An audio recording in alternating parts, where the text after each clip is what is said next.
Jimena, directora de operaciones de una empresa de logística en Tijuana, tenía 32 años cuando, el martes pasado, se sentó frente a su escritorio y escuchó 43 mensajes de voz en su celular. Cada mensaje provenía de un familiar con quien no había hablado en 7 años. Ninguno contenía una disculpa. Todos repetían las mismas 2 palabras: necesitamos dinero. Al comprender el motivo, dejó el teléfono sobre la mesa y fijó la mirada en el techo blanco, permaneciendo allí varios minutos mientras sus manos temblaban ligeramente. Hace 7 años, Jimena salió de la casa de su madre llevando 4,000 pesos, una maleta gastada y la ropa que llevaba puesta. Lo que sucedió después cambió su vida por completo, pero lo que ocurrió ese martes la sacudió aún más. Pero eso no fue lo peor. Y aún faltaba un detalle que ella no había visto. Jimena tenía 23 años cuando todavía creía que la familia era un refugio seguro. Creció en Zacatlán de las Manzanas, un pequeño pueblo en la Sierra de Puebla con poco más de 3,000 habitantes, donde todos se conocían y las noticias se esparcían más rápido que el viento. Era diciembre de 2018 y la mesa de Navidad de la familia Garza estaba puesta con la vajilla blanca que Leticia Garza reservaba solo para ocasiones especiales, como si los platos impecables pudieran disimular la tensión latente. 18 personas ocupaban el espacio: tíos, primos, la hermana de Jimena, Valeria, el hermano Diego y la madre, cuya sonrisa tranquila Jimena había aprendido a temer. El padre, Antonio, permanecía en un rincón, presente pero invisible. En ese tiempo Jimena trabajaba en 2 empleos para salir adelante.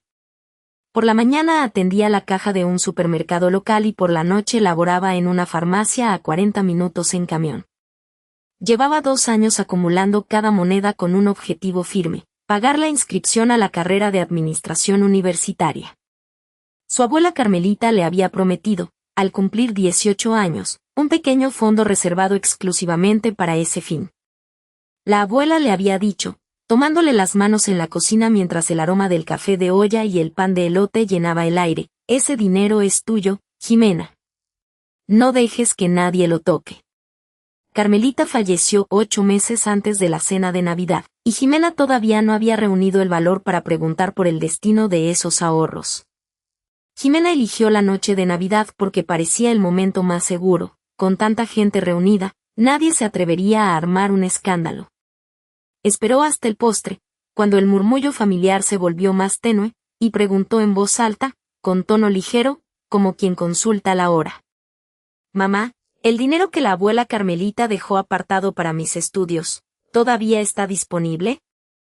El silencio que se posó sobre la mesa no fue simplemente la falta de respuesta, fue un silencio denso, cargado de comprensión, que necesitó segundos para que Leticia Garza eligiera la máscara adecuada. Leticia dejó la taza de café sobre el plato con una lentitud calculada, consciente de que todas las miradas estaban fijas en ella. Cuando habló, su voz salió almibarada, una dulzura fingida que irritaba a los presentes.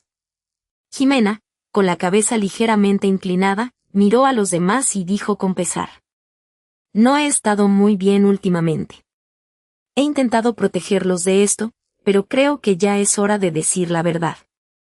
Bajó la vista hacia su plato y observó un trozo de tamal dulce mientras sentía el sudor frío correr por su frente. 18 pares de ojos parecían posarse sobre su espalda, mezclando lástima fingida y distancia. En ese momento, la tensión alcanzó su punto máximo. Jimena sabía que la verdad podía romper la frágil paz familiar. Debería perdonar a quienes la habían abandonado o cortar todo vínculo para siempre. Debería denunciar lo que había descubierto o guardar silencio para proteger a los que aún amaba. Sin vacilar, continuó su relato, sin permitir que la incertidumbre la detuviera.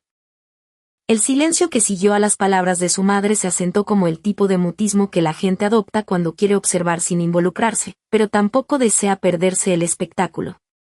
La tía Lupita deslizó una mano vacía sobre el brazo de Valeria, un gesto rápido que no transmitía consuelo.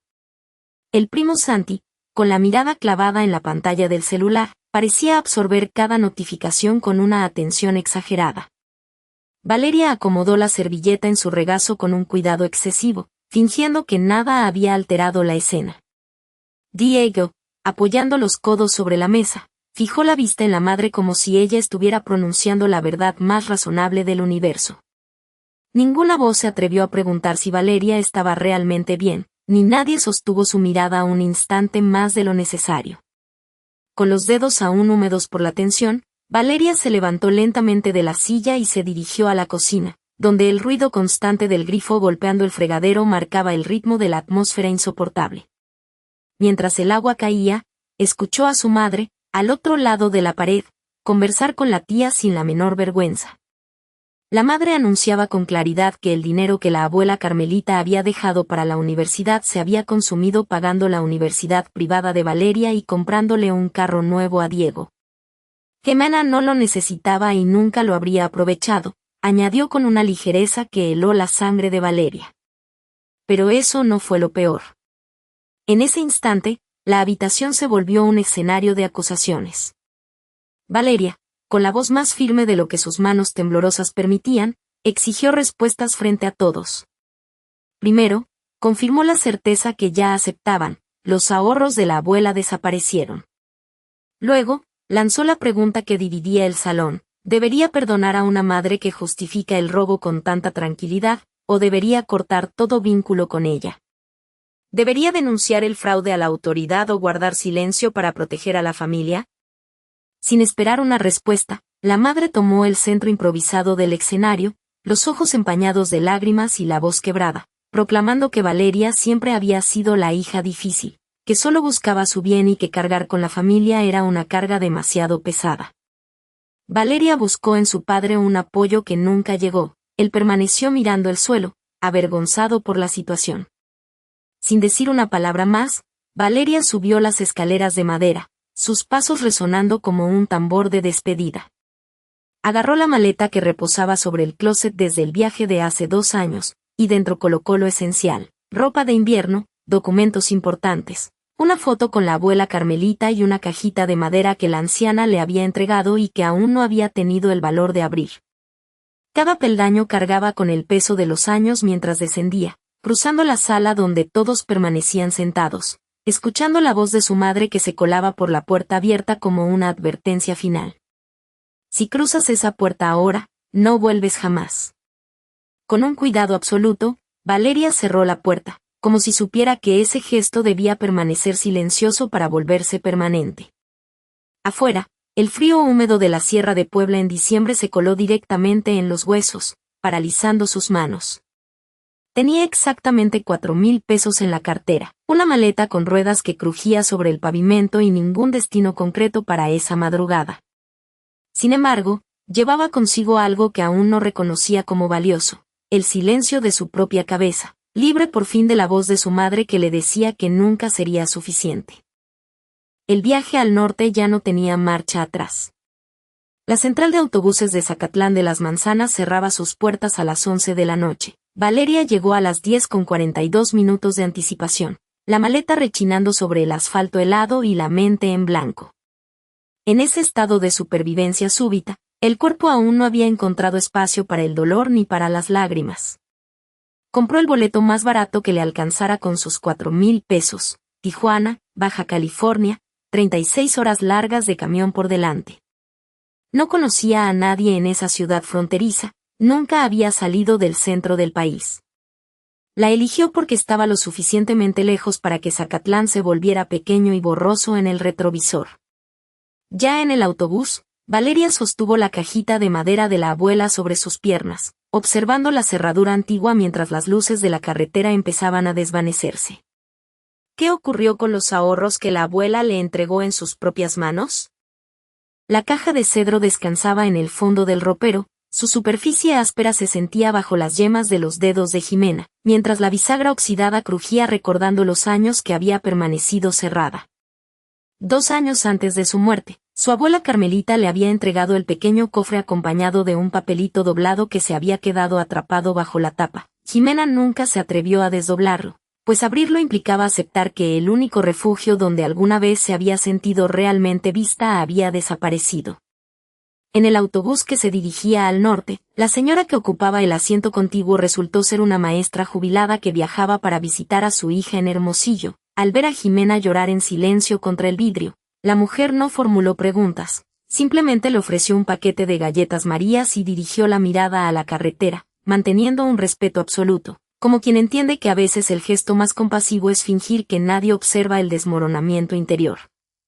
36 horas de ruta se convirtieron en una carga pesada para la memoria, mientras Jimena repasaba cada rincón de la casa en Zacatlán donde había crecido bajo la etiqueta de hija útil. No era lo mismo que ser la hija amada, sino la pieza de repuesto que aparecía cuando surgía una tarea difícil, un recibo imposible de pagar o una cena familiar que organizar sin recibir ni un agradecimiento sincero.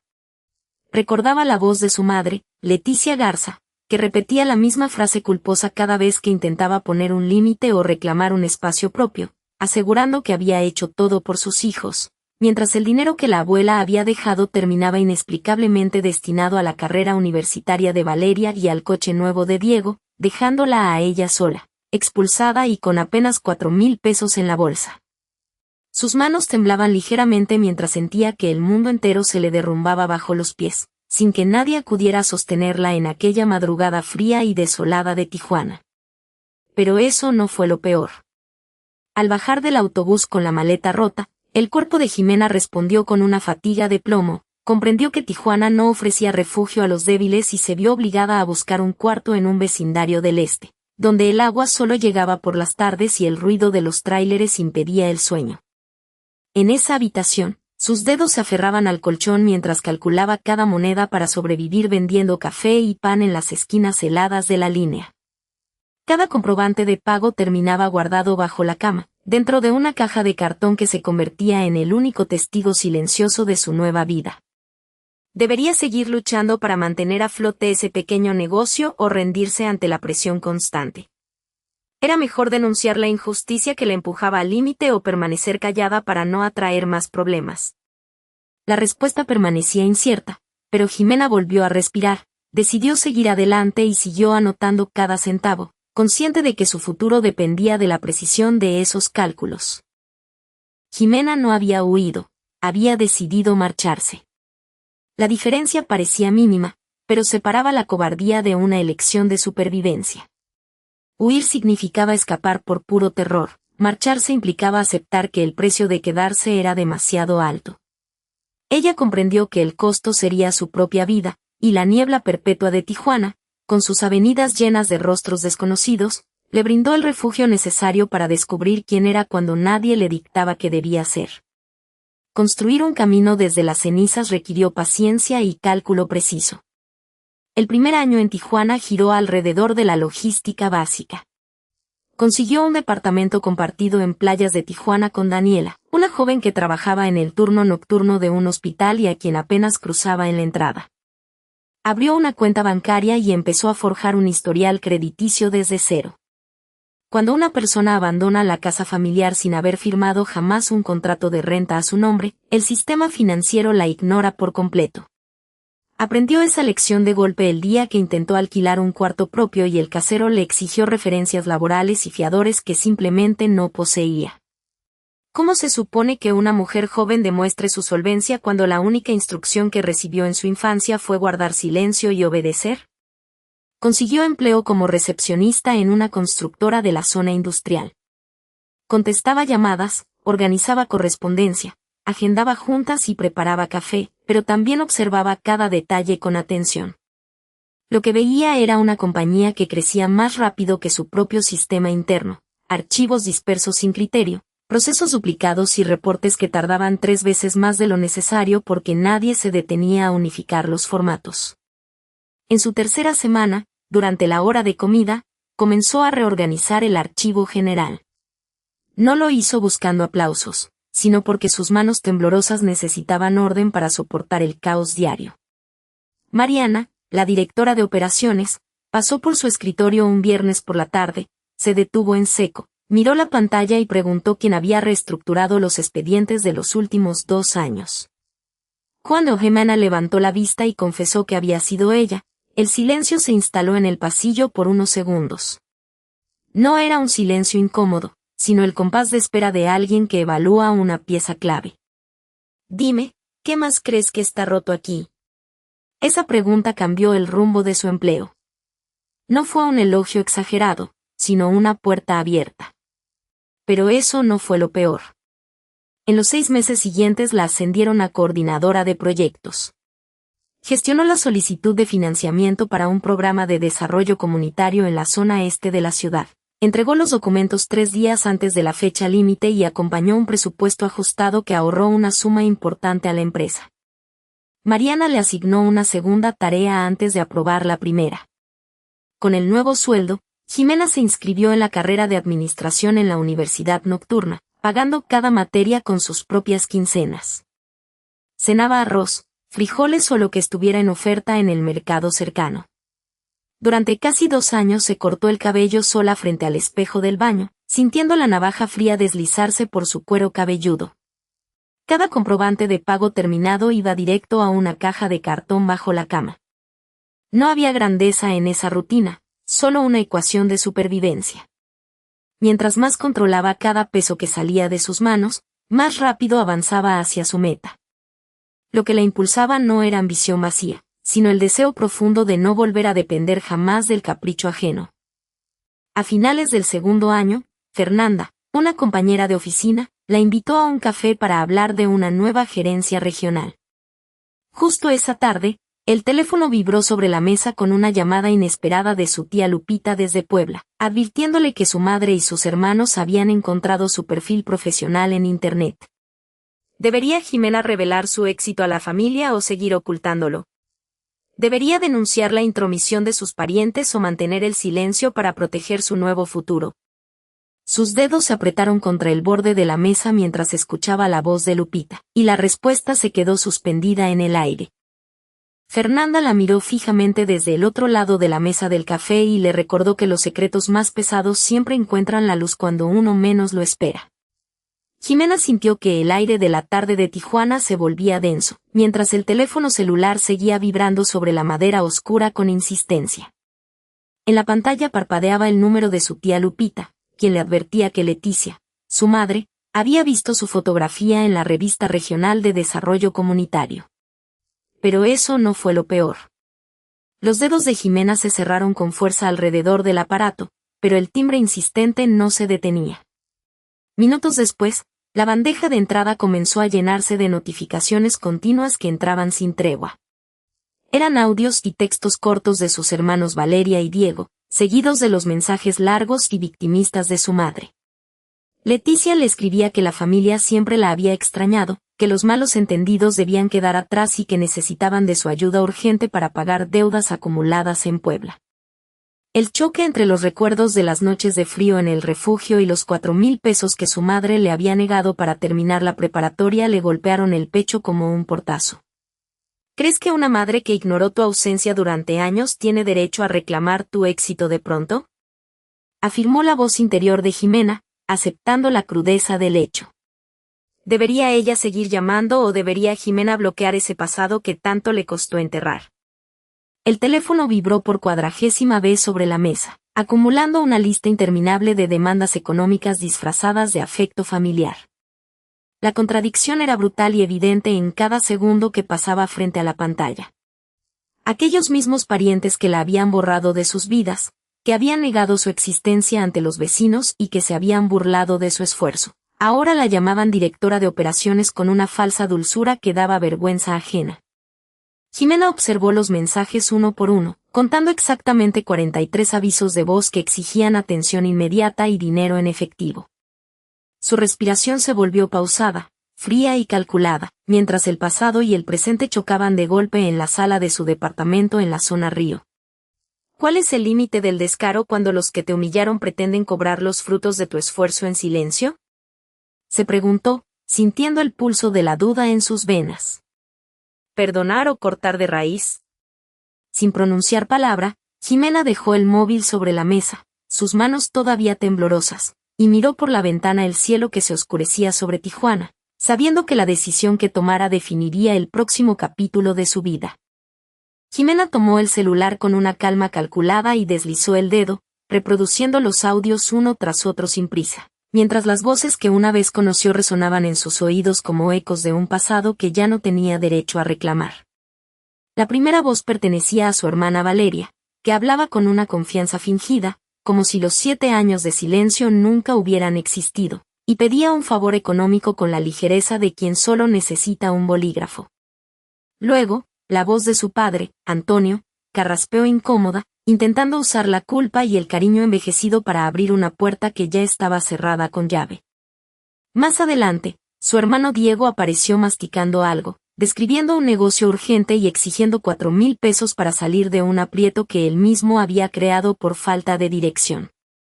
Pero el golpe más pesado llegó con el audio 15, donde Leticia Garza hablaba con una autoridad helada, como si el mundo girara bajo sus órdenes, exigiendo una respuesta inmediata y asumiendo que su hija mayor acudiría solo por sangre. Jimena no sintió rabia ni dolor al escuchar esas súplicas y demandas repartidas en los 43 mensajes. Lo único que experimentó fue una distancia profunda y clara, la certeza absoluta de que el tiempo de explicaciones y disculpas había terminado para siempre. Una madre que valora a sus hijos según el dinero que pueden ofrecer nunca comprenderá lo que cuesta construir una vida propia desde los cimientos y con las manos limpias. Pero eso no fue lo peor. ¿Debería perdonar y seguir adelante o cortar de raíz esas ataduras familiares? ¿Denunciar la manipulación o guardar silencio para protegerse? La respuesta quedó suspendida mientras Jimena, sin cambiar de expresión, abrió los ajustes del teléfono. Seleccionó cada número que había intentado romper su paz durante las últimas 24 horas y pulsó la opción de bloqueo definitivo, enviándolos a un vacío del que nunca volverían a salir. Dejó el aparato sobre la mesa de la sala, miró por la ventana como las luces de la zona río iluminaban la noche de Tijuana y respiró hondo, sabiendo que el pasado había quedado atrás, mudo y lejano, mientras ella cerraba la puerta de su propia historia para no volver a abrirla jamás.